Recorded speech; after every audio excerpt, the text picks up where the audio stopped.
kemarin dimintain tolong sama Bu Win dan siswa Pak Ustadz kasih slide yang profil gitu Pak. Oh ya siap. Cuma kalau saya itu kan karena guru kelas dan sekarang tema judulnya, mesti saya slide saya kasih judul. Nah, walaupun judulnya sebenarnya profil, tapi saya kasih judul. Nah judulnya ini, judul slide ini adalah 100% Maruf sendiri ini, 100% Indonesia.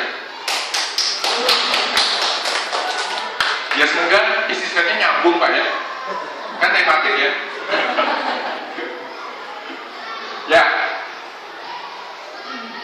di pagi hari Maruf sendiri ini sudah punya kebiasaan dan kebudayaan.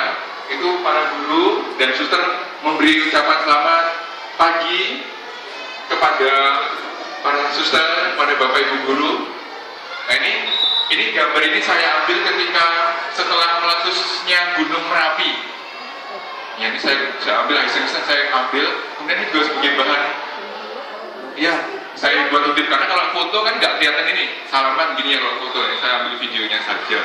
Nah kurang lebih seperti ini pagi-pagi maka pakai masker. Ini singkat saya pas bukan Merapi ini. Oh kelut maaf Pak Madi benar. Kelut benar. Kemudian setelah pagi karena kondisi lapangan atau aula biasanya di bawah kita awali dengan doa, kemudian dibacakan bacaan Injil atau kitab suci, kemudian anak-anak mendengarkan, kemudian berdoa. Nah, ini sebagai penyemangat rohani biar nanti sampai jam 1 anak-anak semangat bersama dengan Bapak Ibu guru. Ini sudah semenjak saya di sini pun tahun 2006 sudah ada ya. Ya berarti sudah lama ini ya, pembiasaannya sudah lama sekali. Kemudian segala sesuatu itu diawali dengan berdoa. Ketika istirahat pun anak-anak berdoa bersama. Kalau memang makannya bawa, kemudian mereka berdoa bersama.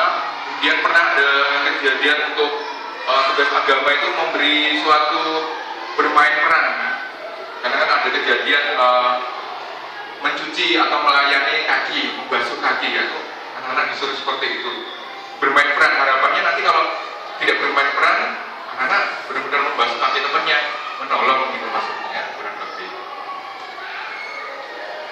Kemudian di dalam selama kami hari pembelajaran itu kami berusaha, Bapak dan Ibu, suster berusaha membuat pembelajaran yang pakem gembrot.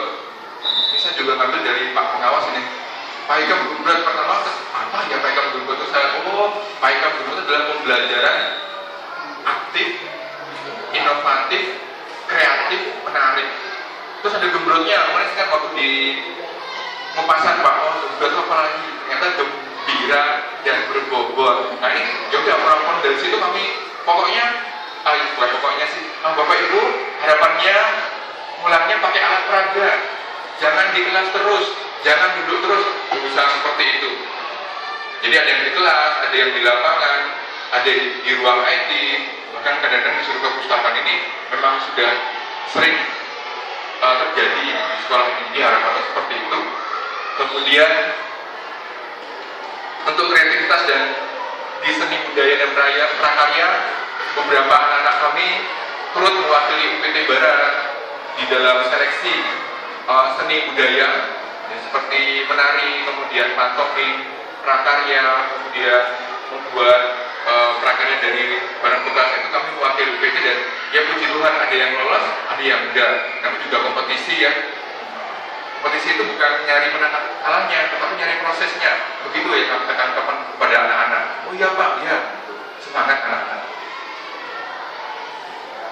Kemudian kami juga tidak hanya tampil di sekolah saja, kami berusaha tampil di kegiatan-kegiatan di luar sekolah, di gereja, kemudian di Taman Pintar ketika itu Expo, kemudian ada di kegiatan dolanan anak dan masih banyak yang lain. Kemarin ada 16, waduh kalau 16 masuk semua nanti saya dimarahin ini. Karena kenapa? Karena semuanya kita berperan aktif kepada kegiatan di luar sekolah. Kemudian kami juga menerima ajakan dari Dinas Perhubungan untuk menyosialisasikan tentang keselamatan berlalu lintas ini kemarin. Kemudian berusaha untuk mengajak anak-anak bagaimana kendaraan atau memakai alat-alat keamanan di kendaraan ini, biar pakai helm yang benar, kemudian pakai jaket yang konkret, ditutup hidungnya, itu biar anak-anak selamat sampai di perjalanan dan sampai di sekolah juga, dan kami lakukan juga. Kemudian kami juga berusaha untuk mengenalkan alam, kenalan dulu anak-anaknya dengan alam. Ya, cara satu-satunya diajak jalan-jalan untuk menanam pohon. Kenalan dulu, karena kan sekolah diajak pengenalan dulu. Ini kejadian Bumi I Love You ketika setelah erupsi ya, Merapi.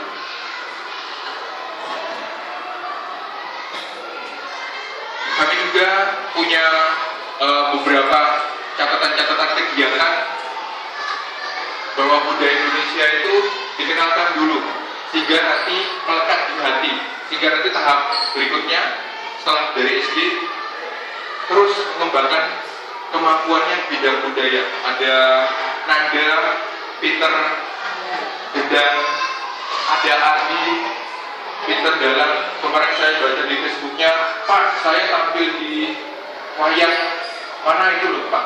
Wah, ini luar biasa, anak yang di sini. Kemudian kami juga punya alat musik khas Kalimantan ya Pak. Minahasa itu juga Pak Harun ini jago Pak, luar biasa untuk Molintang. Kemudian pada hari-hari tertentu, biasanya Oktober ketika Hari HUT Jogja, kita menggunakan anak-anak juga menggunakan baju atau khas Yogyakarta. Pramuka Indonesia sebagai salah satu pembentuk karakter kebangsaan. Di dalam kurikulum 2013, pramuka ditetapkan sebagai ekstra yang wajib. Kami siap menjadi pramuka Indonesia, menjadi siap pramuka Marsudi ini. Kegiatannya macam-macam. Bahkan suster pun ikut pramuka. Tapi bajunya beda seragamnya. Soalnya nggak ada ya seragam pramuka buat suster, nggak ada ya. Kemudian kami juga memiliki hampir 16 lebih ekstrakurikuler, berapa Pak? 18 ekstrakurikuler dan bina prestasi. Salah satu beberapanya adalah musik, kemudian band, olahraga, kemudian reporter, mading, jurnalistik, dan nanti masih banyak lagi. Ini sebagai pengembangan atau pengayaan dari kreativitas anak-anak. Sudah kaya di kelas, dikayakan lagi di ekstrakurikuler. Kemudian kami juga punya beberapa pengayaan kepekaan lingkungan hidup dan sosial.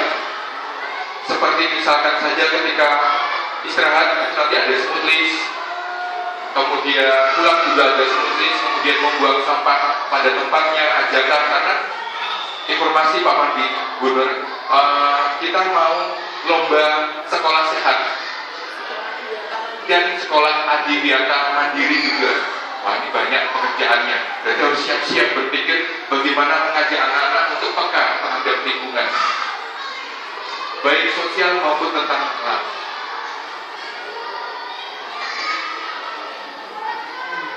Waduh, ini seperti ini anak-anak Pak Mandi Gunur ketika mereka lomba ke Jakarta, mereka dikasih kesempatan oleh panitia. Berarti Mas sendiri sudah memberi kesempatan anak-anak untuk bertemu tokoh nasional. Harapannya salah satu atau salah dua atau salah banyak dari Mas sendiri ini bisa menjadi tokoh nasional, bisa mengembangkan ilmu pengetahuan Indonesia. Yang ini Jokowi nggak jelas Jokowinya yang mana ini. Ya, ini ketika lomba sains IPA. Kemarin sudah ada Pak Habibie, ada kataku Ahok, Basuki Cahayapurnama, kemudian Pak Budiono, dan ini Pak Jokowi. Kalau yang ini tidak resmi, ketemu di bandara. Anak-anak ini si Agnes sama Abel, Pak kan itu Jokowi, agak mungkin. Oh, ternyata beneran. Jadi di bandara itu mereka, Pak Jokowi mau foto bersama kita, yoga. Jadi akhirnya kita bersama. Dan yang terakhir barusan bulan kemarin, Esther, kita kerjasama dengan sekolah Australia dalam rangka atau kegiatan BRICS. Dan sampai sekarang benar tadi ada 3 sekolah yang di Yogyakarta, Marsudi ini, Ungaran dan Lembuyang Wangi. Hari ini teman-teman dari guru Australia mampir di SD Ungaran. Dan kalau yang kami dari Mas Dwi sudah bulan yang lalu di awal pertengahan bulan Juli. Suster begitu senang sekali tari ala Australia. Ya, ini salah satu pertukaran budaya. Apa hasilnya? Kami selalu video conference dengan mereka menggunakan ini video conference tukar-tukar. Ketika kami menari, mereka juga melihat, dan ketika mereka menampilkan sesuatu kami melihat menggunakan video conference. Padahal selisih waktunya kurang lebih hampir 6 jam. Jadi kadang-kadang di sini jam 9 sana udah agak siangan Pak. Jadi wah, sudah belum persiapan segala sesuatu. Tapi puji Tuhan semua berjalan dengan lancar, anak-anak senang, terutama bisa bahasa Inggrisnya. Ya. Baik. Kurang lebih seperti ini, sedikit saja tentang maksud diri ini, pengenalan. Nanti lebih banyaknya mungkin di sana dengan Bapak Ibu Guru lebih banyak, bisa lebih banyak detail yang ada. Demikian dari saya. Terima kasih. Saya kembalikan ke Pak.